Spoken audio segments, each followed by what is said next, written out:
Episode 500 of the Just Baseball Show. You got the three of us, Jack McMullen, Aram Layton, and I am Peter Apple.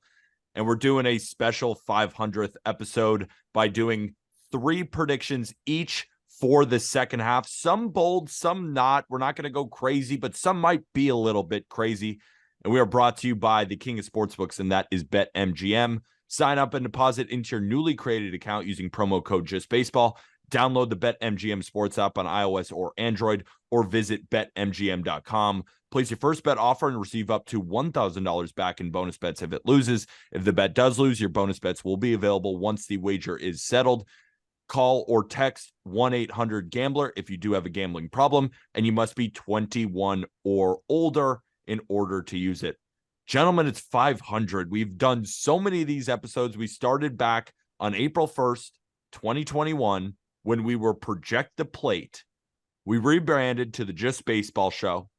And now we're the Just Baseball Show, brought to you by BetMGM. Number 500. We wanted to make this one special. But the main reason we are here is because of all of you listening. We just want to genuinely thank you guys for making us a daily listen. We've been doing 5 episodes a week now for 2.5 years straight. And while it's 500 now, we plan on doing 500 more and then add another 500. We're going to be doing this till the day we drop dead, because all three of us love talking baseball with each other, and we love bringing it to you guys and hearing all the feedback, all the stuff on Twitter and the comments. It's all been so much fun, so we just genuinely want to thank you guys. Guys, 500, how are we feeling? Feel good. It probably isn't a good thing that we'll be doing this until the day we die, because I assume, like any other old man that is a baseball fan, I'm going to start to hate the game at around 55 or 60. Exactly. Episode 40,803 is going to be horrible. What happened to my game? Yeah, it's going to be why Jack hates baseball when Vladimir Guerrero V wins the home run derby, and it's the 5th generation of home run people. Yeah, Mark McGuire, Sammy Sosa, and the Just Baseball Show, 3 disgraced members of the 500 Club, which is really exciting stuff. We love you guys. It is awesome. It has been so much fun.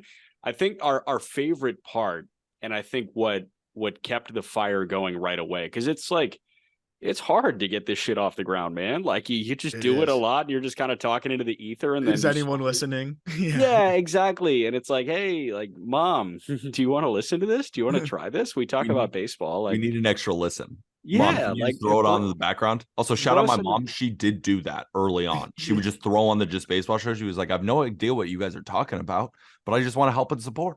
Yeah, my mom listens to a lot of the episodes too, and it's so much fun to like hear her baseball takes through it. And my mom and my brother went to the Sox game on the 4th of July, and I think, like, you know, I'm not saying that, you know, listening to a baseball podcast helped them do that, but like they wanted to go watch a ball game on the 4th of July. And I think what's so much fun for us is we get to talk to people that love this game, like fucking love this game, like we do. And I think the thing that immediately like kept us going to 100 to 200 and now all the way to 500 is you guys want to engage with us, which is like the best thing ever. Yeah. I mean, it feels like we've got this tight knit community and Flex Alert, but there are a lot of you in this community, and it's so much fun to, you know, meet you guys, like shake Brant's hand at this eBay event. Brant was the one that came up and said he was way more handsome, or said I was way more handsome in person than I was on social. Like, it's so cool to chat with you guys. And I know that we have a consistent listener that wants to do a meet and greet in Toledo when the Indianapolis Indians are in Toledo. So I'm so thankful for the community that this has built. And come one, come all, man. Invite your friends. Yeah, I mean, you guys hit all the important things and all the same sentiments that I would want to echo. I think just harping on the community aspect, you know, I've hosted a few different shows in the past, and you know, I think with the Marlins one, I had that kind of attachment to a fan base, and you know, I felt it a little bit, but it just kind of felt like work to me. I enjoyed hosting the other podcasts that I did, but I don't know, it just wasn't the same. There's something about this one where, you know, I think it's us talking as friends, and then people being able to relate to that. There's just a different level of connection with the audience, and just having so many of you reaching out all the time. And I love it. I absolutely love it. Like it's one of those things that people be like, oh, sorry to bother. Like I love the show. Here's a question. It's never a bother. If I ever can't get to it because the week is hell, I see it. And even if I don't get to it, like I love that. And I'm going to get back to it later. Like it means a lot to me. And, I think that's something that maybe some people, I know I would, as a listener of another show, maybe underestimate how much that means. Like when you all reach out and say, I enjoy the show, here's a question, or just I enjoy the show, or thank you for this or whatever, like it still blows my mind every single time that people reach out because they listen to the show and enjoy it. So I can't thank everybody enough for making this an actual viable thing for us, and making this something that we can do every single day, and not just like have nothing to show for it. That's because of you guys, and yeah, I'm just excited for it to keep going. But never be afraid to reach out. I love talking to you all, and especially in person. Somebody one time said I didn't want to like bother you. You were at a game. I'm like, you'll never fucking bother me. We had some awesome people come up to us All-Star Weekend, and it's really what it's all about, and it just adds to the fire. Because sometimes I forget we're talking to people. I almost just like I'm talking to you guys, and like we have a microphone in front of us, and then I forget, and then people are like, "Why'd you say that?" And I'm like, "Oh shit, yeah, I did say that, and people can hear that." But usually it's a positive thing, and it's nice to be reminded that you're all out there and enjoying it. So it means a lot to us too. Yeah, I've said a lot of heinous things over 500 episodes, so I'm glad everybody's still sticking with us. Yeah. Again, shout out the listeners of the Just Baseball Show. And Jack, you got one more thing to say too? Yeah, and again, like so many positive messages that are put out in like a public way, whether they're like replies on Twitter or comments on other social medias. But again, Definitely like not TikTok. Yeah, but again, like any hate that you guys have, just shoot it in my DMs. Like so much easier, so much more private. And your hate fuels me. So keep going, haters. Let's go. So this episode is for the haters and for the believers. You're either going to hate it or you're going to love it. It's definitely not going to be one of those episodes that just kind of flies by. You're like, oh, that was a good conversation about baseball. This might make you angry, but this also might make you really happy. All three of us, we prepared some moderately bold predictions. As you guys know, the listeners of the Just Baseball Show, if you've been listening for a while, I tend to go more bold. I tend to have a little bit more fun with it. Now, that means I'm set up to be wrong. The good part about me betting every day is I'm so used to being wrong. I'm wrong 5-6 times a week. So I don't give a shit about being wrong. I try to give you my best shot, and I give you everything I got. And more often than not, I'm going to try to be right. And Aram and Jack feel the same way. So we're going to give it our all on this episode. 3 bold predictions each. We'll do a little bit of not a snake draft, because I don't think our brains can handle more of a snake draft format, because we keep going back and forth. We don't know how to do 4 or 5. So we're just going to go in order. Aram, we'll start with you. Yeah. Your first bold prediction for the second half of the 2023 MLB season. Yeah. So I kind of approached it more of just like predictions, and a couple are more bold than the others. This one might not be totally bold. I'll let you guys kind of give me like a bold meter. Like I guess like you can both give me what you think. That'd be good. 1 to 10 on the scale. Yeah. We should we'll each kind of go around and give our 1 to 10. Before we respond, we'll do 1 to 10 on bold. Yeah. I like that. So this one's not that bold, but I think at the end of the day, like I'm betting against one of the best teams, if not the best team in baseball besides the Braves. I think the Baltimore Orioles catch the Rays and pass them up in the American League East in the second half. I know that the Rays are clicking on all cylinders. I know things are going really well for them. And, I think the Rays are going to finish strong. I'm not saying the Rays are going to flounder. I think it's more that I think that the Orioles are going to go nuts. You have a Rays situation here where the pitching is just, it's so beat up. I know that they got Glass now back, but then like he leaves with like a hand issue. Like I don't even know I can't keep up with all the little things anymore. I don't expect them to be overly aggressive at the deadline. I think the Orioles are going to be more aggressive than the Rays. The Rays are always weird about it. And, I just don't know what they're going to do. They're going to maybe try to go get an arm, but there's not been that many arms on the market. I think they make some between the margins moves. I think they go get bullpen arms, and, what you see is kind of what you get here. The Orioles, on the other hand, they have the best farm system in baseball. It's not really close. Like it's insane what they've been able to build now. And they just had a nice draft again. I think that they're going to finally push the chips forward here. And you have a team that just seems to be getting better and better and better. The pitching is somehow held up. The bullpen's elite.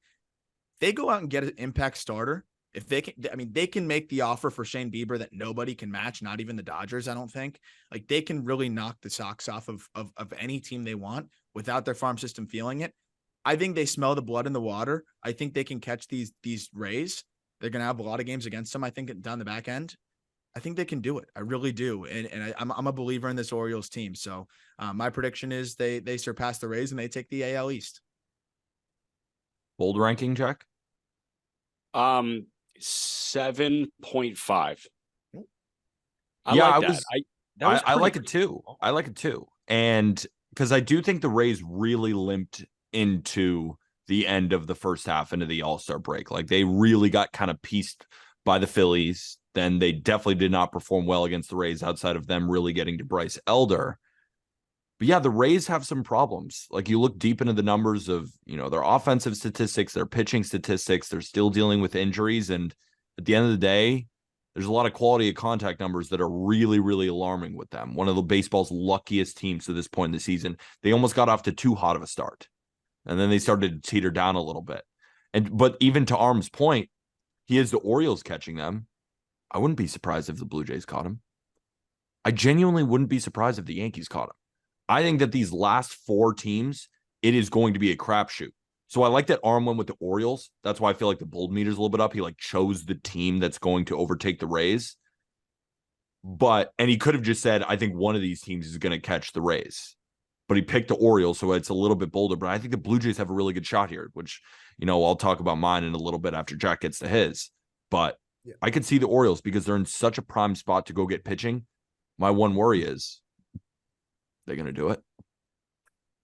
I feel like you say it every time now, right? They have to, right? We say they have to.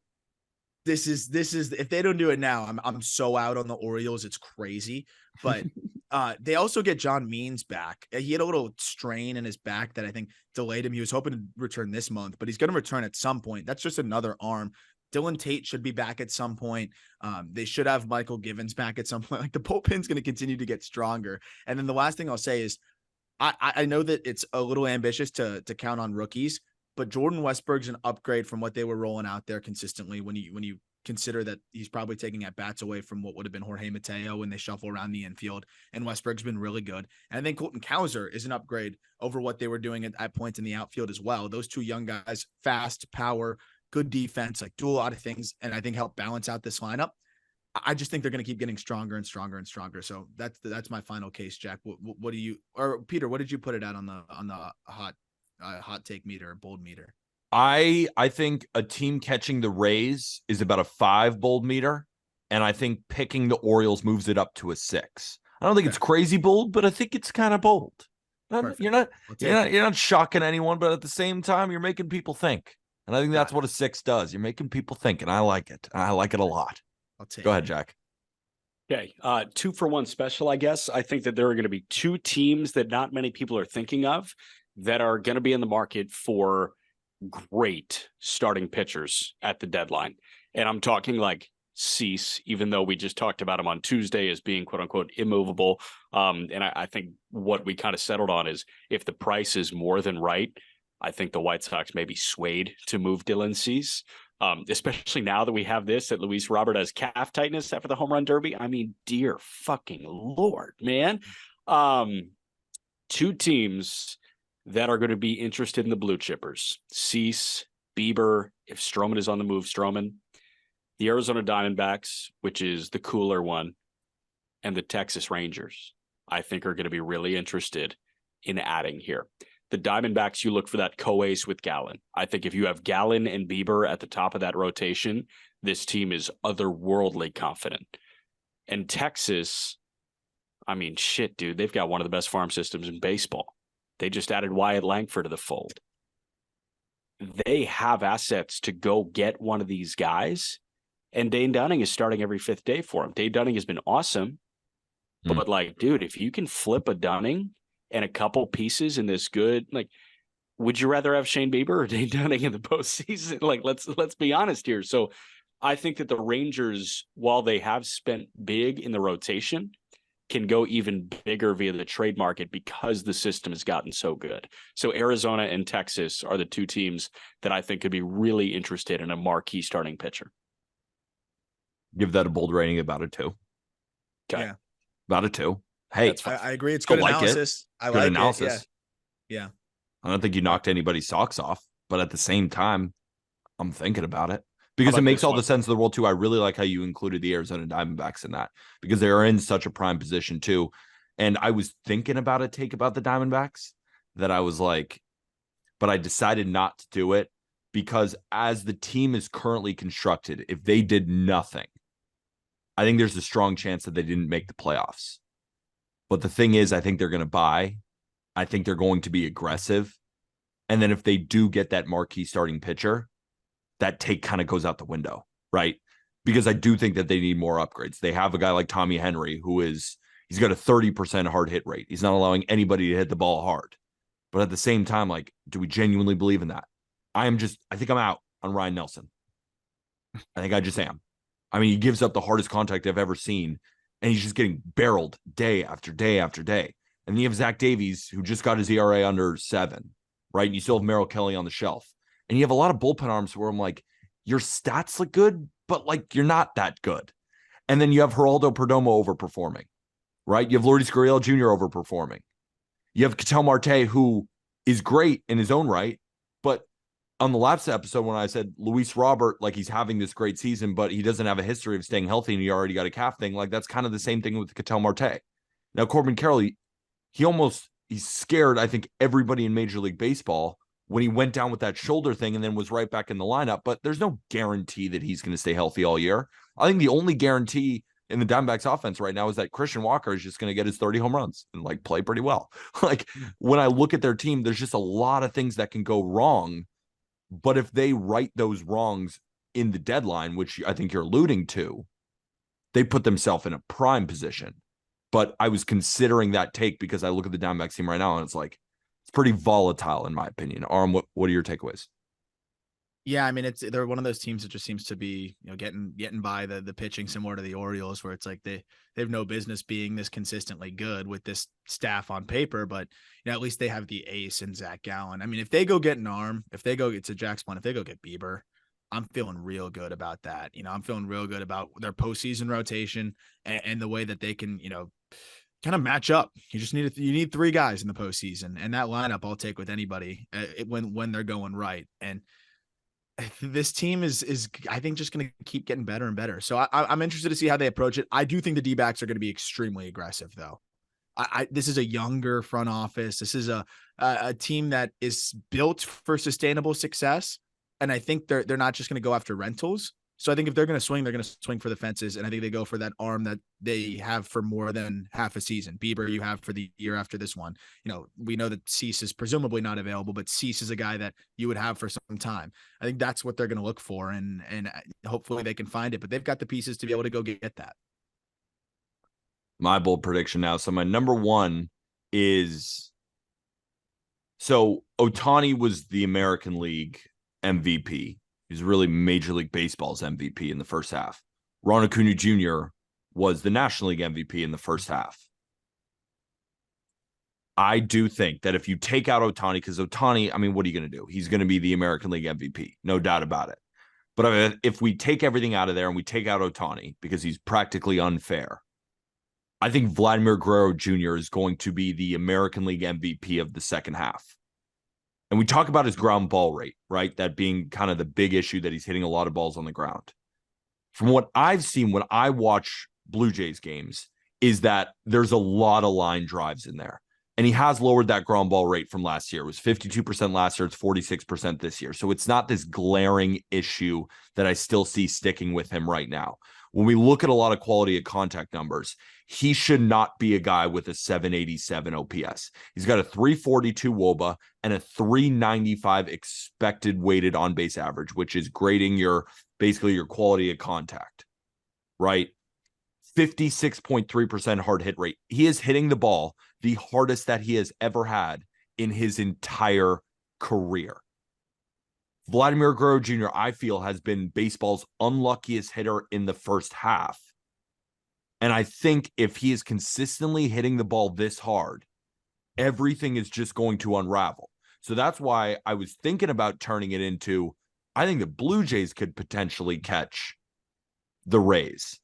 But it's more just me fully buying into Vladimir Guerrero Jr. when I look at the rest of the Blue Jays and I'm like, they got to do a lot of things in order to catch the Rays and the Orioles. So I'm not as confident, even though I am confident in the Blue Jays, but I'm much more confident in Vladimir Guerrero Jr. putting together a second half that mirrors his incredible run back in 2021. I think it's all going to start clicking for him. I think all those line drives that I know Blue Jays fans are used to, going into right field, going into center field, going into left field, that are just caught, are going to start to fall. And he is going to have one of those second halves where we look back and we say, holy shit, this is easily one of the best hitters in baseball, when I don't think we've had that conversation in a little bit. And I think he's still got it in there. He's just been baseball's unluckiest hitter. I hope he's not one of those guys that we keep doing this for, though. I hope not. And I think also it's all lining up right now. It's lining up right now. And if it doesn't happen again, it's like, well, maybe there is just something happening here. He's just gonna be one of those guys we're just waiting. He just always underperforms the metrics, but he has shown us that stretch of where he played like an MVP to only Ohtani. like he it was exactly that. I'll put the bold meter at I'll give a 5.5. I like it. Vladdy's done this. He's special, but at the same time, like, he has a 787 OPS. So to say, and he has to hit as well as anybody in the game. To be an MVP, because he ain't shagging balls, like he's not out there giving you value with his legs. So it's definitely an above average boldness. But I also agree with you. So that probably makes me like think it's less bold than maybe the average listener or Jack. But like, I agree. Like, I think this guy's he's too talented. The team is hitting around him. So it's not like it's all on him. I think he can settle in and have a nice second half. And like you said, I think on the last episode, maybe this momentum from the Derby, maybe kind of gets him rolling into the second half, and it gets him lifting a little bit more. I mean, the Derby was all about lifting, and maybe that's just something that just kind of sticks with him, into the second half.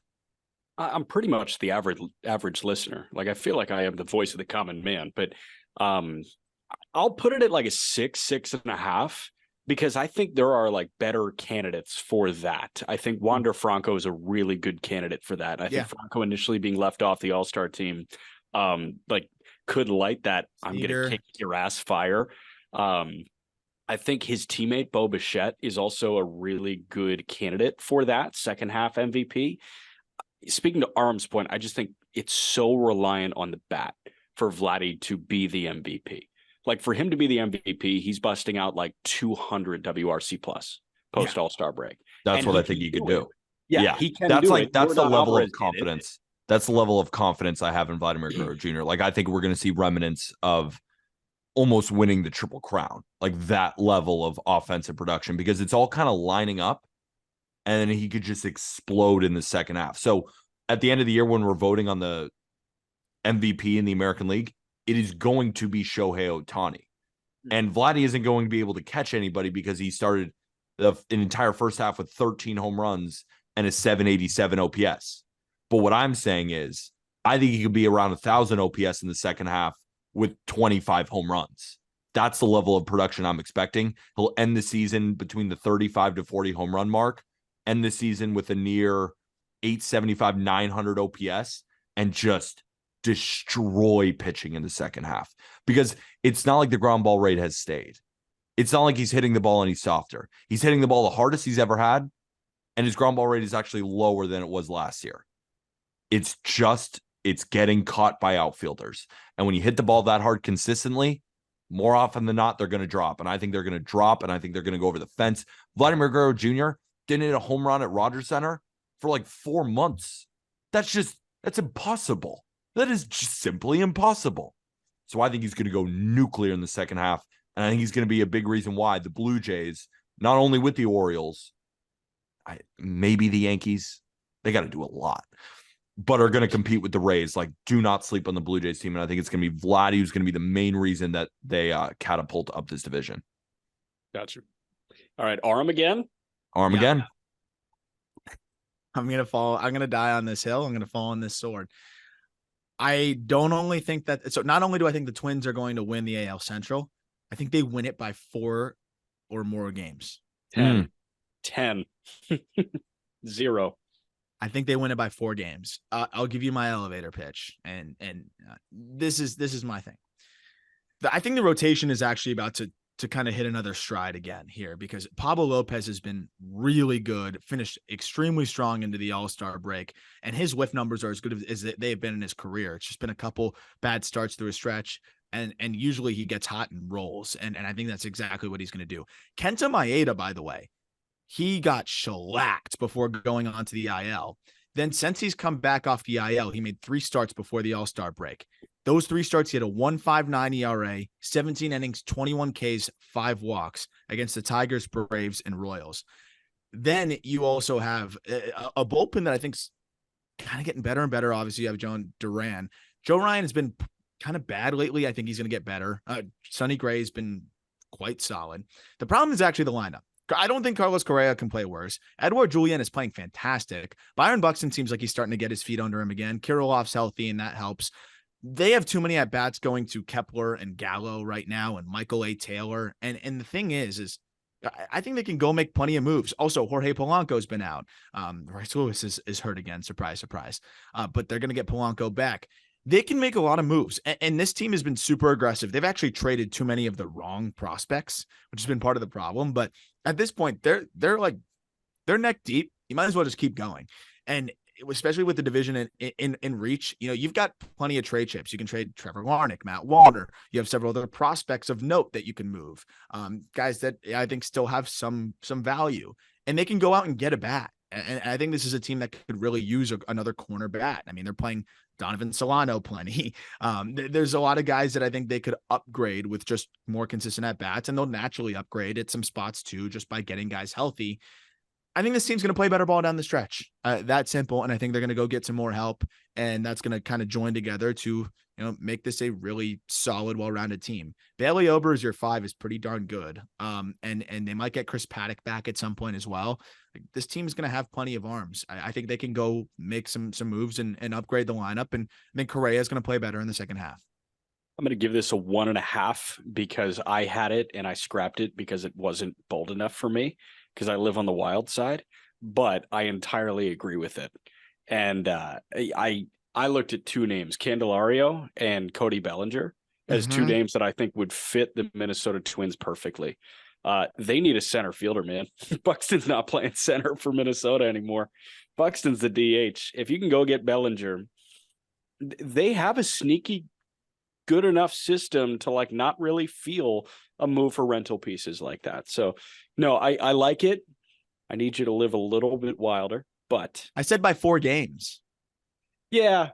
Okay, then I'll up it to it. What did I say? 1.5? I'll double it. I'll go to 3. Oh, 3. wow. Thanks. Yeah. Let me, I think it's pretty bold because I kind of disagree. The guards. Wind. No, it's not even really about the Guardians. Who's catching them? Who's beating them? Detroit.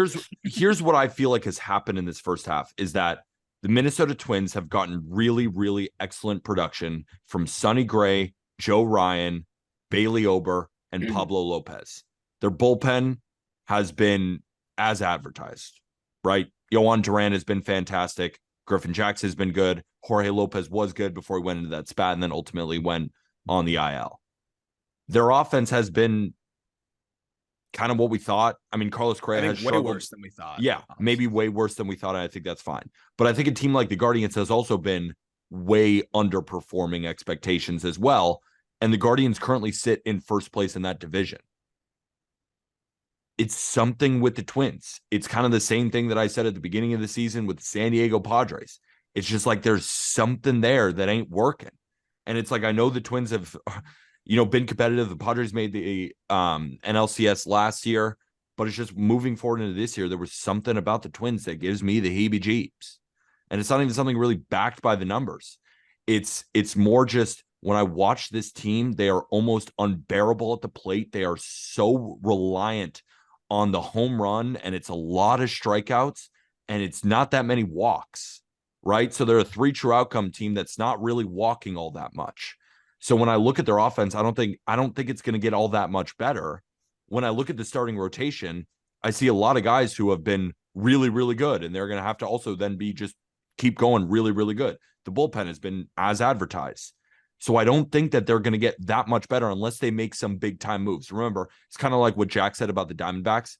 If the Diamondbacks buy big and get a big time starting pitcher and kind of revamp, I'll change my tune.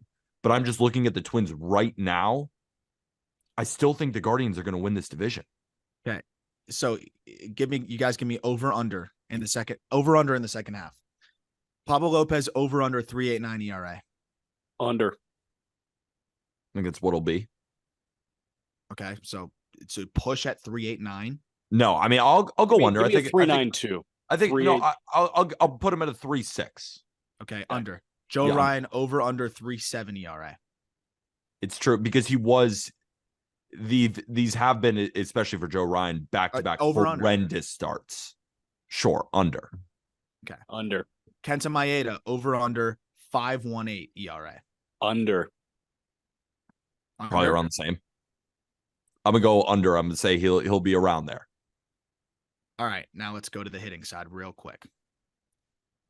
Over under 90, what is it? 94 WRC plus for Carlos Correa.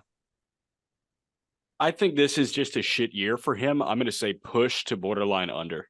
Yeah, wow. Me too. I think there's something wrong, and I don't know exactly what it is. Over under 103 WRC plus for Byron Buxton. Over. Barely over. Jorge Polanco play games. Yes or no? Hopefully, but if not, Julian's holding down second base / DH, man. Yeah. And so that's where I'm looking at it is I feel like most of the key players are going to perform better. I think they go out and get somebody. I mean, Willie Castro has been playing way too many games for them.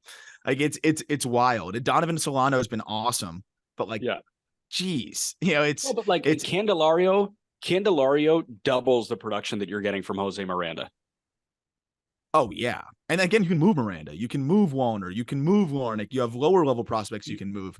And again, I think Jorge Polanco is going to come back and perform. I guess that's the last one. Jorge Polanco over under 104 WRC plus. Under. Wow. Like right around it, like slightly around it. I think they need an injection of outsourced talent to win this division, but I think that they're going to do it. Yep. All right. I guess I'm just pulling up Cleveland offensively too. Like Jose Ramirez has been great, but I guess I could go like Andres Jimenez, 97 WRC plus, over under. Same. Under the same. He's been pretty bad. Stephen Kwan hitting 263, over under. Over. He's going to hit 300 after the All-Star break. He'll hit well in the second half. But here's a big thing with the Guardians. They're going to trade Shane Bieber probably. Yeah. But we also said that they could trade Shane Bieber because they're in a good position with a lot of these younger pitchers. Yeah, in the long term, but not. And what if they don't trade Shane Bieber? That could very easily happen. It can totally happen, but then the offense still has no slug. I think if they move Bieber, they're going to get like an MLB ready corner outfield bat. Like they need some sort of impact. And Bieber, the beauty of Bieber is you can move him for a Tyler O'Neill and a prospect. Or like, obviously Bieber's not going to St. Louis, but, say you were to move him to Arizona. If you want Alek Thomas and another good prospect, you get that for Shane Bieber. You get 2 more good prospects for Shane Bieber. So I think that the Guardians are moving Bieber for a big league bat with a bunch of control and a couple of great prospects. I think it could very easily happen. I guess I cannot believe how much I feel the Guardians have underperformed. And the Twins, to Arm's point, have underperformed too. And as we sit here today, the Guardians are still in first place. It's just, I feel like the Guardians have underperformed more than the Twins, and they're still in first place.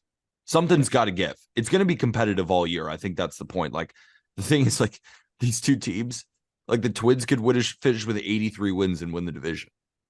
The Guardians could finish with 83 wins and win the division. So that's why I think the Twins are going to go for it. The Guardians might subtract Savali too. Yeah, I don't know what else they're going to do. Quantrill's, on the IL now. McKenzie still working back. What's his deal? Not I thought he good. was rehabbing. That's another big point of this. That's Yeah. not good Setback. either. Yeah. So Class A has been struggling a little bit of late. He kind of limped to the What is finish line. going on? So, I think there's a lot more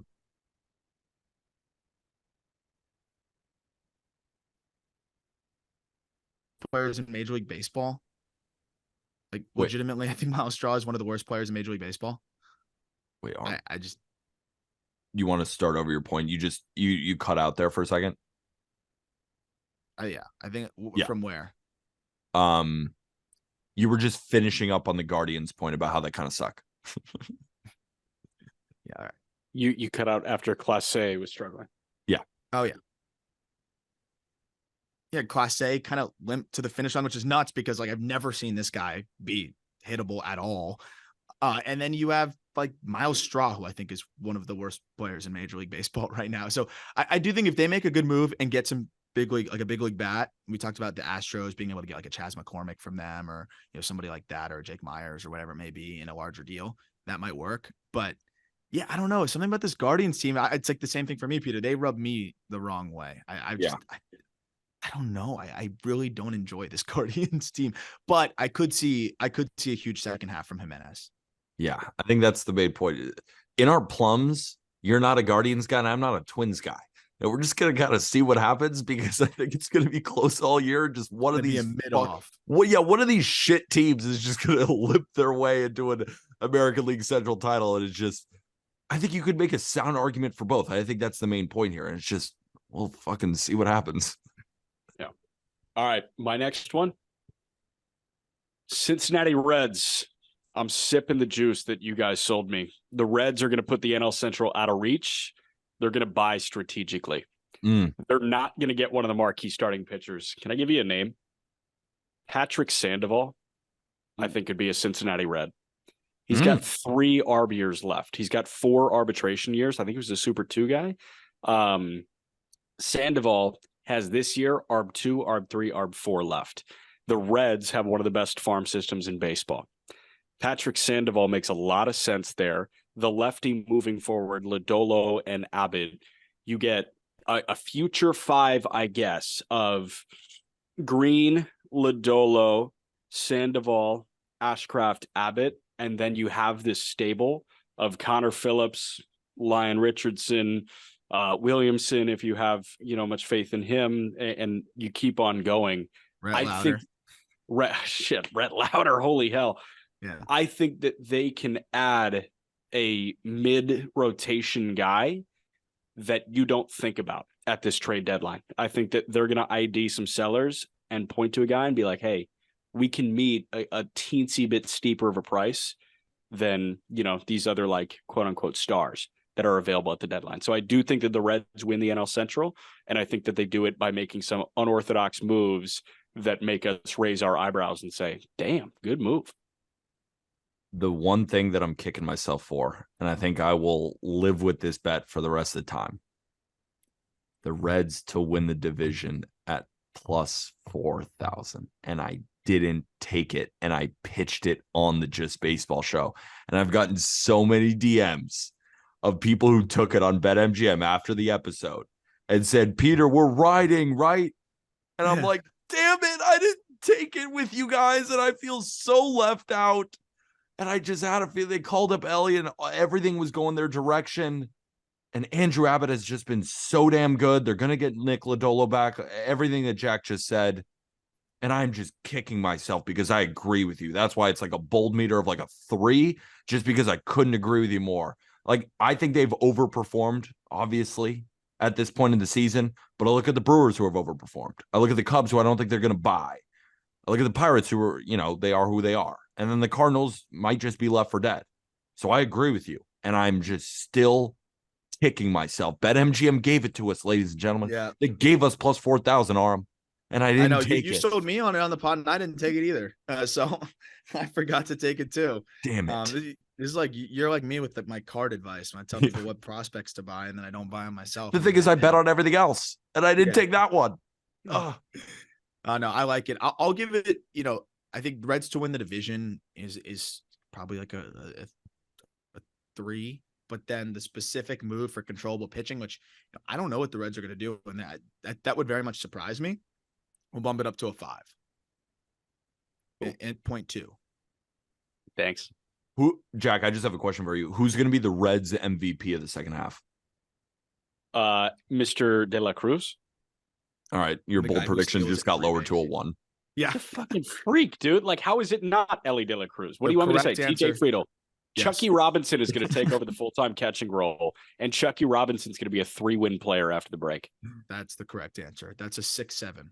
Okay. You know who's been a little bit concerning? Jonathan India really limped Yeah. into the All-Star break, and I'm always on Reds Twitter. I don't Yeah, know they- why. I'm always on Reds Twitter, and you Play should see Snowden. these people get Jonathan India out of the 3-hole, get him out. Like, I don't know what his long-term plans are. Hard to just like fully discount him. Like, he's been a pretty consistent mainstay here, over the past couple of years. He won the Rookie of the Year. I can't discount him yet. I do think that there is a good second half coming in from Jonathan India. All I'm saying is don't give up on the guy. Like, there's still a really good player in there. And the Reds were winning even in spite of Jonathan India. India was hitting in the 3-hole and not performing well, and the Reds just kept rolling kind of regardless, right? Even when they were down, they would come all the way back, and they were beating teams that they shouldn't. The Reds are one of the most exciting teams in Major League Baseball, which is something that hasn't been said in a very long time. It's awesome. So here's my next bold prediction. The numbers say this has to be it. So I go to Opta Analyst, which is this really good website that, takes into account, what you actually won versus what you should have won in terms of expected wins, expected runs scored, all those X stats. It kind of puts it into a formula and just shoots it out in a very, it's a very easy way to read it. The St. Louis Cardinals are baseball's biggest underachievers. They think that this team should have won 11 more games than they should. The problem is their personnel in the back end of the bullpen. I think they should have lost those games. They're just not good relievers back there. Number 2 is the Kansas City Royals. And if you look at quality of contact, this is a team that should be hitting much better. But without Vinny Pasquantino, what am I going to say? The Royals are going to finish a 4th? No, I'm not buying it. But a team that keeps shooting out to me. And I still don't know if I fully believe in them, but the numbers are talking. My bold prediction is I think the San Diego Padres are going to find a way to make the playoffs. Ooh. So the San Diego Padres currently sit with a 43-47 record. And they have a better run differential than everybody in their division, not named the Los Angeles Dodgers. If we're just looking at run differential, which is the amount of runs you scored minus the amount of runs you've allowed, they would rank number 3 in the National League. Number 1 is the Braves at plus 147. They are destroying every team. They're 60-29. They are on pace to win 108 games. Number 2 is the Los Angeles Dodgers, who are just the Dodgers. They're 51-38 at plus 76. And number 3 is those San Diego Padres. Now, they are 6 back of the wild card spot right now. And I look at the field, and I look at a Miami Marlins team who has a -5 run differential, and I think we all agree that they have overperformed. Now, could Kim Ng be really strategic at the deadline and end up making enough moves in order to get the Marlins to the playoffs? Absolutely. Am I willing to buy into the Padres or the Marlins? Give me the Padres. The Philadelphia Phillies are kind of in that similar boat, got really hot at the end, and I still fully believe in them. But if we're looking at teams like the Mets or the Padres, like, I am more inclined to buy into what the Padres are doing. I've heard Juan Soto trade rumors start to be in the news. I do not believe that for 1 second. I look at a guy like Xander Bogaerts, who has definitely dealt with a wrist injury, and hopefully this All-Star break can help him a little bit. Manny Machado has been on the shelf a little bit. He's still going to be really, really good. Fernando Tatis Jr., Juan Soto, Blake Snell has looked like a Cy Young version of himself. I think Joe Musgrove is only going to get better. I think Yu Darvish is only going to get better. I look at their bullpen, and there's still a lot of guys who I do like if we're comparing them to like the Mets or the Cardinals. So I think if there's a team that is below 500 right now in all of Major League Baseball who has the best shot of making the playoffs, I really do think it's the San Diego Padres. But again, my gut tells me that the Padres were just going to underperform this year. So maybe that just continues. But I can't deny the numbers, how they've been baseball's, like Vladimir Guerrero Jr. has been baseball's unluckiest hitter. I think you can make a very strong argument that the San Diego Padres have been baseball's unluckiest team in over 162 game season. I think that's going to start to right its own wrongs. Give me the Padres to make the division. That's why I was or not to win the division, excuse me, just to make the playoffs. Yep. Because there's something that I don't love about the Diamondbacks moving forward. There's something about the Marlins that I don't love moving forward. I do think the Phillies are going to make it in, and I don't think anybody from the Central is. And if the Giants end up selling parts, Padres are in a very good position to keep on rolling. But if you ask a Padres fan, they probably already given up. Because you go on Padres Twitter, it's horrible. It's like World War III in there. And for good reason, because it's been gut-wrenching losses. It's been the team giving up at the end of games when they go down. It's been the team giving up when they go up. Everything that could have gone wrong has gone wrong, and they're 43 and 47. I think they make the playoffs. I like it. Jack, anything first? You got anything? No, I think Peter pretty much covered everything in regards to the San Diego Padres there. Yeah. No, I mean, like, I think there's a lot of dysfunction there, and that's not. There are dysfunctional teams that are postseason teams. Like the San Diego Padres last year were a dysfunctional team that almost rallied around like their best, most talented player being the pariah of the team, and they got to the NLCS. Baseball's weird like that. You can do it in spite of, like a fractured clubhouse because certain aspects of the clubhouse can come together. And I'm sure that there are World Series champs that are entirely fractured, but that and the Mets seem like the two most frustrating situations in Major League Baseball. And I think the Mets seems more frustrating because it's, like Padres have massive payroll, but with the Mets, it's biggest payroll in baseball by a wide margin. New York media, that fan base constantly being pessimistic, and everybody in there being the big money player that is underperforming. With the Padres, I think it's happening in a different way where a lot of the really good players are still playing really well. Juan Soto's an all-star. Fernando Tatis Jr. should have been an all-star. Hell, man, Ha-Seong Kim was a 3-win player before the break. Yep. Then the starting pitchers, Snell's been fucking nails recently. Nails. Michael Wacha is like all-star. Hader, amazing. So all the good players are playing well. All the bad players are playing bad. It's pretty much exactly what we thought could happen, where they're a top-heavy team. Like, my thing is, yes, it sucks what's going on with the Padres in the first half. Yes, they've been unlucky, but they kind of put themselves in a position to become unlucky. I think with the Padres, the stars need to be stars, and that's how this team was built, was for the stars to be stars. And as Peter mentioned, Xander Bogaerts just got a cortisone shot in his wrist the second the last game was played, because I think it takes a couple of days to kind of get your wrist feeling right after a shot like that. So he's gonna hopefully feel better in the second half with a couple of days off. Hopefully feel better and get himself right there. And then Manny Machado. Like, dude, Manny Machado also was hurt, by the way, in the beginning of the year. Has been playing better as of late, and I think really, really finished strong into the All-Star break. I think he had a 2-home run game to go into it. I think Machado's going to go nuclear in the second half. I think Bogaerts is going to be better in the second half. Those two guys alone, I mean, those are not just All-Stars. Those are two of the best players in the game when they're playing right. So those two guys, I think, can help put them over the top. I think Blake Snell doing what he's doing is definitely a big X factor. And guys like Seth Lugo have stepped up and been fine. Like, some of the other arms have been fine.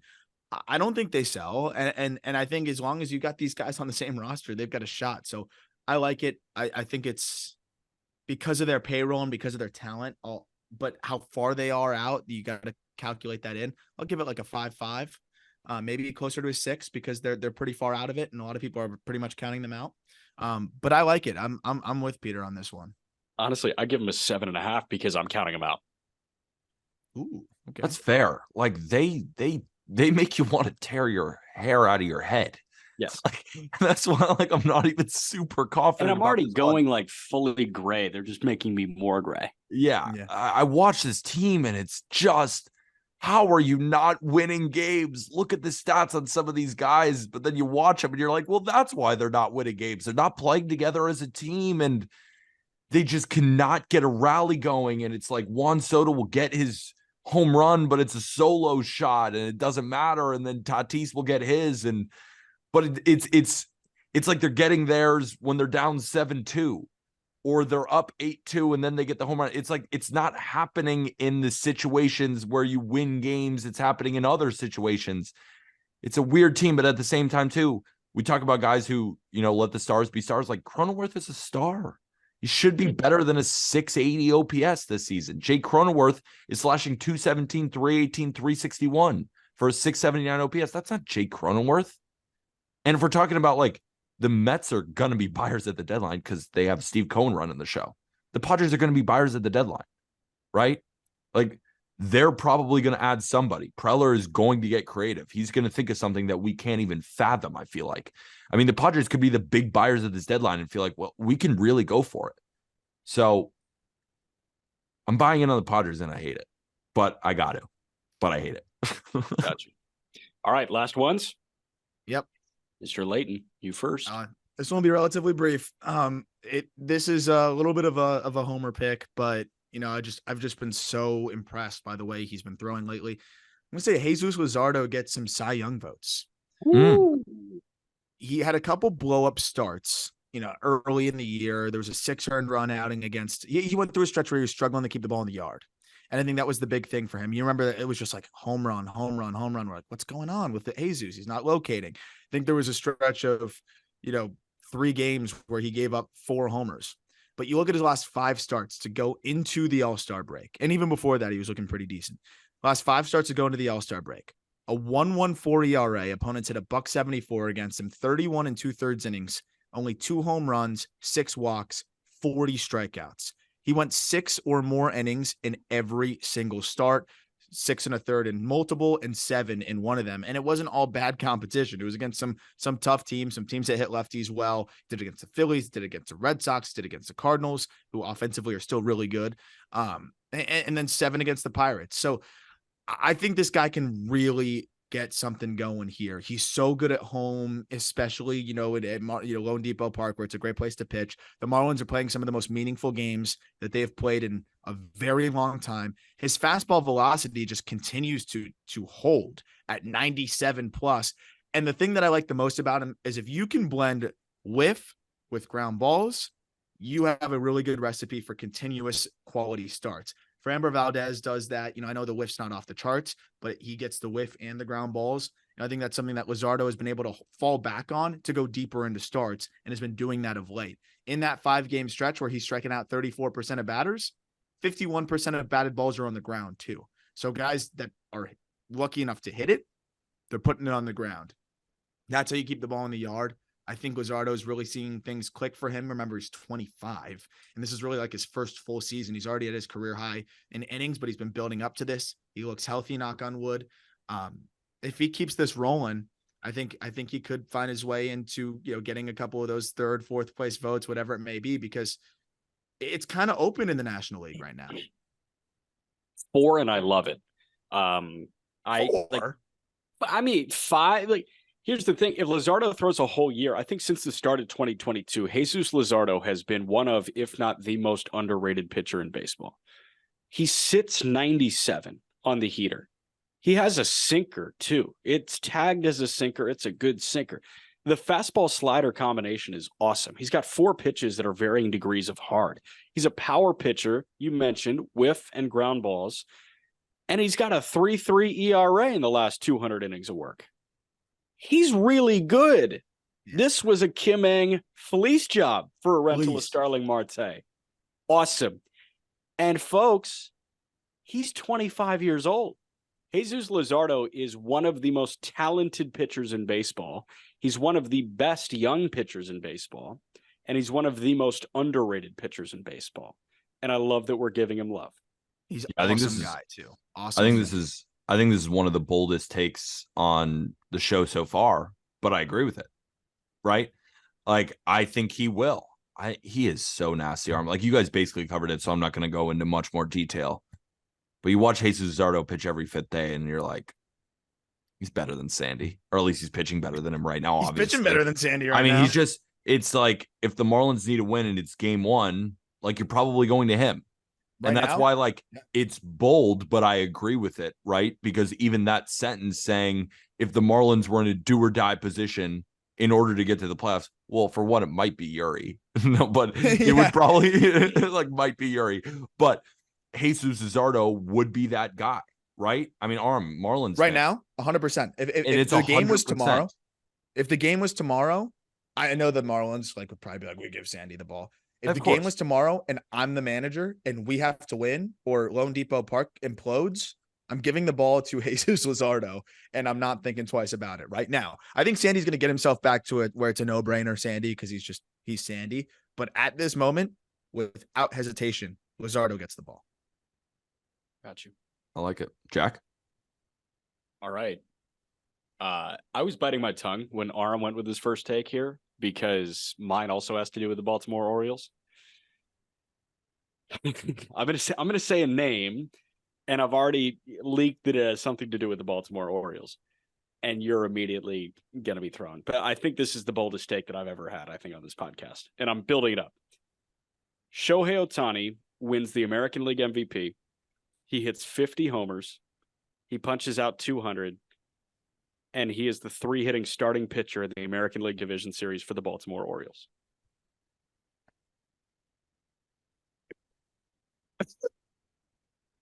What did you just say? Yeah. The Baltimore Orioles trade for Shohei Ohtani. Yes. I love it. 10. 10, and I'm obsessed with it. Is it going to happen? No. But am I obsessed with the thought of it? Absolutely, because it would be poetic justice if the team like the Orioles, who never adds at the deadline, always has the opening, it's just like, well, we got guys that, we have our own guys. Like, we don't need to. Michael Elias, like, we don't need to. We'll go get Cole Irvin, right? Yeah. We got enough in our starting rotation. All we need is some back end guys because Grayson Rodriguez, even though we're going to start him in the minor leagues and then send him down again. John Means is coming back, guys. Maybe Bruce Zimmerman can give us innings. You know what? Time is now. We're sending all of these young pieces, the biggest trade in the history of team sports. Baltimore Orioles trade everyone under the sun in order to get the best player in team sports. Jack McMullen, I'm fired up right now, I got to say. Listen, man, the Angels are a sitting duck with Trout out for the next month or two. They're going to drop out of contention in the AL West. Ohtani's a rental. The price of Ohtani is not going to be the price of Juan Soto. It's not. The Orioles have the deepest system that we have seen in years in minor league baseball. They're going to feel it. But if they want to win the World Series this year, I think if I was Perry Manassian, I'm swallowing the optics nightmare. I think you have to trade Shohei Ohtani to cash in on this guy a little bit, because I think it's pretty clear now with Trout out for 6 to 8 weeks that you're not going to win anything. And Ohtani, if you're not winning this year, he's going to go somewhere else. That's my thing. Like, I would make my best offer to Shohei Ohtani now. Like, and I know that's not how teams operate, but you need to be able to make the best decision for your franchise, or else you're getting a comp pick, and that's it for Shohei Ohtani, which is absurdity. So yeah, I mean, let's say you go to Shohei and say, if we give you 600 in free agency, would you take it? And he's like, I don't know. You got to consider moving him. But I'm still of the belief that he sticks around in LA and with the Angels and they make it work. But here's the one thing that I think makes it the hottest take of all takes. He's a rental. Then they're just going to let him go in free agency. Mm-hmm. That would be so electric. Why would they not try to re-sign him and give him all the money in the world? I think they're going to. Oh, you think they're going to sign him too? No. Oh, you mean Baltimore? Yeah. Oh, no. I thought you meant LA. Like, why wouldn't LA keep him and offer him all the money in the world? I think they're going to try to, but I think Ohtani's going to say, dude, like, no. And I'm with Aram. I think that conversation needs to happen beforehand. I think that they're going to do this for a rental. They know the price is going to be $60 million annually. They're not going to do that, but rental Ohtani. Do you have to give up Jackson Holliday for that? No. What do you have to give up? You're going to have to give up Kauser. Westberg. Do you have to give up Grayson in that deal? Did those three get it done? No. I don't think so. I don't That's think too so. much. So what would Again, it be? I'm telling you, Like that. Kauser and Westberg for Ohtani. That's so low. Imagine Angels it's not. fans. No, it's not. I know it's not a as bad as rental. losing him in free agency. I know, but it's Shohei fucking Ohtani. I know. For Okay, but 3 it's months. 3 months of Ohtani. Exactly. Yeah. I think it's malpractice to trade those guys for 3 months of Ohtani. I think it's also malpractice for the Angels to consider trading the greatest player in team sports at the same time. So it's like malpractice for the Orioles to give up that much for Ohtani. And it's also malpractice for Perry Benassi to be like, you know what? We are trading the greatest player to ever touch a baseball, or at least the most talented player. Like, you see other radio stations and ESPN and all these different publications, they're like trying to make these comparisons to Ohtani, like, oh, it was Ruth, but it was never Ruth. That it's because there is no comparison. There is no count. Yeah. You know, there's always are you going to continue to meet ride Ohtani? Yeah, I'm going to continue to meet ride him. Absolutely. Are you seeing what I'm seeing? Listen, last thing I'll say on this is I don't know, for 499 episodes and honestly 500, and I'll get right back to it at 501. I have, kind of pushed away like the risk and the bold take, right? Because I don't really like I like thinking within the constraints of a team and an organization operating as like a business. But dude, like, this is so fucked and backwards, it might just work. This is an unprecedented, ridiculous situation here. So you do have that going for you. I'll give it a 10-1. Perfect. Thank you. 9-9. Because it just might happen. Would 10 be like the Marlins? Yeah. Oh no. 10 would be the Reds. There's no the Reds got him. Dude, the Marlins don't even jersey swaps. Ohtani and the City Connect Cincinnati Reds uniform. The Marlins not only don't have the assets to trade for him, they also don't have the money to pay him even the prorated salary now. They don't even have the whatever stadium. He's on for now. They don't have the stadium to house all the fans that would come watch him either. Exactly, that too. Like they would actually like. It would be bigger than Messi to enter Miami. Like, it would just. I mentioned this to my friends actually. If Shohei Ohtani was a free agent, and the Marlins said, instead of giving you money, we'll give you the equal amount to your best offer in equity in the franchise. So meaning, let's say Shohei Ohtani's best offer is presumably $600 million, and the Marlins say, we don't have any money, but instead we'll give you $600 million worth of shares in the Miami Marlins. Shohei Ohtani would then be the majority owner of the Miami Marlins. Think about that. Like, that'd be a first, owning the team you play for. That's how good he is. The Marlins are worth $1 billion. Shohei Ohtani is going to get 600 and change. If the Marlins gave him equity instead, he'd be the majority owner. And that just shows you how fucked up this whole thing is. But that's a separate topic. Yeah. All right, Peter, yours. My last take. I hope I am so wrong. I've never hoped to be more wrong about something in my entire life. I don't think the New York Yankees are making the playoffs. Aram and I, after the home run derby, we were walking back to the car and we were talking about potential moves that the Yankees could make. You were walking back to the car with our friend Colby Olson. Yes, also him too. But it was before we met up with Colby. It was just Aram and I. We were talking about, the Marlins can make these good deals. Like, they need a catcher, they need a third base. And then Aram says, what do the Yankees need? Like, how are they going to finagle this? What moves are the Yankees going to make? Are they going to go get another starting pitcher? Clark Schmidt is second in innings on this team. I think they're pretty sold on him just being the starting pitcher in this rotation. What are you doing with Luis Severino? Domingo Germán? So they have enough arms for Hal Steinbrenner to sit there and be like, yeah, we don't need to make the big move for Shane Bieber, right? We're not going to leverage the farm system to go get Shane Bieber. We have Carlos Rodon now back healthy. We have Garrett Cole. And then you look at the lineup and it says, well, yeah, should they make a move for Lane Thomas? Sure. But at the same time, like, you're probably not moving off Jose Trevino, who was an all-star last year, who's just been terrible offensively this year. You're not getting a shortstop. You got Volpe now.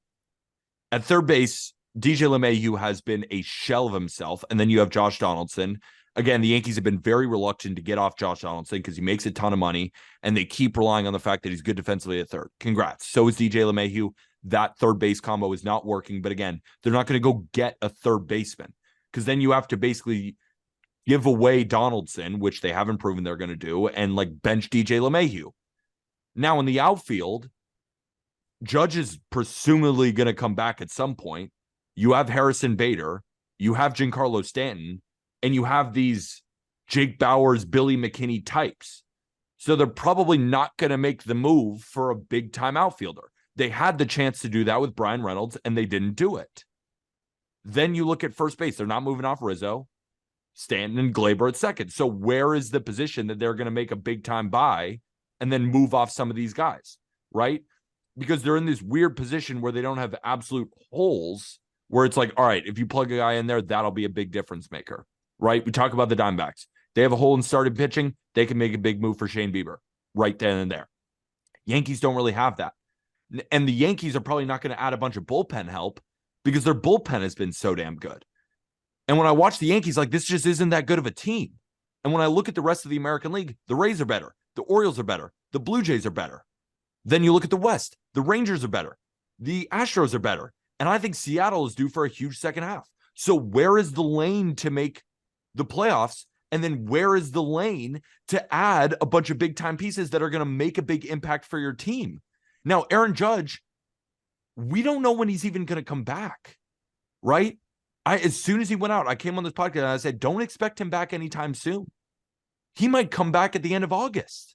So if you're playing more 500-ish baseball without Aaron Judge, you're running out of time. Stanton has been horrible. And he's heating up a little bit lately, but is he going to be great in the second half? There's no number that points to that. Rizzo, same thing.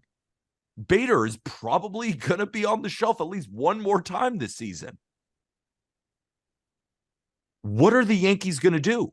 I don't think that they're going to make these biggest splashes because they are very reluctant to trade any big time prospects. And they're not as good as the other teams. I think the Yankees are the White Sox version of stuck, even though they're the contender. They're like the most stuck contender. Blue Jays, they could go get a big time starting pitcher. The Rays are just better, even if they do nothing. The Orioles are better, even if they do nothing. The Mariners are better, even if they do nothing. I can keep going through the line of Astros and Rangers. My bold take, and I don't even know if it's bold. I want you guys to give my bold meter. I don't think the Yankees are making the playoffs. 1. 3. Settle it 2. Yeah. I mean, you obviously set the scene. There's just not that many areas where I see them being able to upgrade much, and they're attached to several dudes. You're only going as far as Aaron Judge takes you, and I think getting Rodon back is massive, and I think he's going to throw well for them. And I think the Rodon Cole combination is enough to, really, really be. I think that could be one of the best duos, and if not the best duo in Major League Baseball, if Agreed. Rodon is healthy. But there's just a lot of moving parts here, and I think a Candelario would make a big difference. But you have to cut ties with somebody. I do think that they're going to hit the point right around the deadline where they say, we just got to cut Donaldson, because finally at this point they can do it. Because the thing is, this is the Yankees we're dealing with. There have been plenty of positions to do that in the past, and they have failed to do so. Like I was even saying, if they get Candelario, does that catapult them into the playoffs? No, it's not enough. It helps, but it's not enough. I think ultimately they will move off of Donaldson now. There's a mutual option in 2024 that they're going to decline anyways. And this is the end of the deal finally, pretty much. I think they're not going to make the playoffs. I actually do not believe they make the playoffs. The only way that I think it all works for them is you get Judge back sooner, Bader's playing and healthy, and Anthony Volpe actually starts, really getting comfortable and playing the way that, he's been much better over the past couple of weeks, but it's not enough. So, and Nestor's hurt, and Montes is out. Like, I just don't think this is the Yankees year. I don't. And I think this is going to be one of those where they got to go back to the drawing board and reshuffle some things and go back into next year with a little bit of a new look team, trim some of the older fat, which is LeMahieu, which I don't know how they're going to do that. Donaldson being gone will be huge. I think Gleyber Torres is just one of those guys that just isn't going to put you over the top, but doesn't hurt you. He's just kind of meh. I do think that they need to shake up this lineup a little bit, but they're not going to be able to do that this year. So I'm with you. I don't think they make the playoffs at all. If the New York Yankees were the big bad New York Yankees, where do you want Harrison Bader batting in the lineup? Presumably, I mean, he would be a great 6-hitter. You know, cleanup on Sunday. That's what I'm saying, Jack. Yeah, I know. He's the cleanup hitter. He's a glove first center fielder. Yeah. Where are they going to add? They're going to go get Bieber? No, they aren't. No shot. They're not adding. Like, honestly, I could the see bat the that they're going to get. They need bats, and they don't have positions to put the bats in. Dude, the Yankees might do nothing. Yeah. They might do nothing. I want you to be prepped for them doing nothing. I want you to be already prepped for prepped. their big move being DFAing Josh Donaldson, and that's it. I agree. Couldn't agree more. I don't know what they would do, and it's like I don't blame them. For Gene Segura. I don't should blame trade for Gene Segura. And it's funny, I don't blame them. No, like Cashman's hands are so fucking tied. It's so tied. It's what are you going to do? Are you going to add Lane Thomas? Does that put you over the top? No. Nope. The other teams are in such better positions to make big moves. Yep. And they're already better. So it's like a twofold approach. The Yankees don't really have any areas where, like, all their guys are just fine. That's the problem. I'd almost wish some of these guys were way worse and not expensive so they could just move off them and then retool and get a bunch of new guys at the deadline. They have like fine guys. There's something that the Yankees can look at with Donaldson and be like, he's one of the better defensive third basemen in baseball. And the batted ball profile, it's going to hit in soon. DJ LeMahieu can't be this bad. Rizzo can't be this underwhelming. Gleyber can't be this regular. Trevino has to start hitting better, right? Yeah, we went through these guys already. Exactly. Yeah. Like, that's all I got. Like, we could just keep going through them. And I would love Yankee fans in my DMs. We're good. You can take us out. You can take us out. Send us into the weekend. I got everybody fired up for episode 500. So that'll do it for this episode of the Just Baseball Show. We will be back with episode 501. This weekend's a little bit tough. We're all traveling. Hopefully we get an episode out by Friday, but it's still TBD, but we're going to try our best. But hopefully these last couple episodes sent you, into a very good week. Hopefully everybody enjoys the All-Star break. And of course, we'll be back on our regularly scheduled programming next week. Best way to support the Just Baseball Show is to get yourself some Just Baseball merch. That is in the episode description. Another great way to support without spending a dime is to rate and review this podcast 5 stars, whether that be on Spotify or on Apple Podcasts. Hit that subscribe button. It's very easy. It's just a little red button. And hit the like button. And of course, comment down below if we said anything asinine or if anything that you agree with. And our DMs are open if you want to send hate or love. But we all love all of you. Thank you for tuning in for 500 episodes. Whether your first episode was this one at episode 500 or episode number 1 at Project the Plate, genuinely appreciate you guys turning us on in the morning, afternoon, whenever you listen to us. Again, really, really appreciate it. And of course, we are brought to you by BetMGM. Use code JustBaseball for all those great bonus bets. That's Jack. That's Aram. I'm Peter. And with that, thank you, everybody.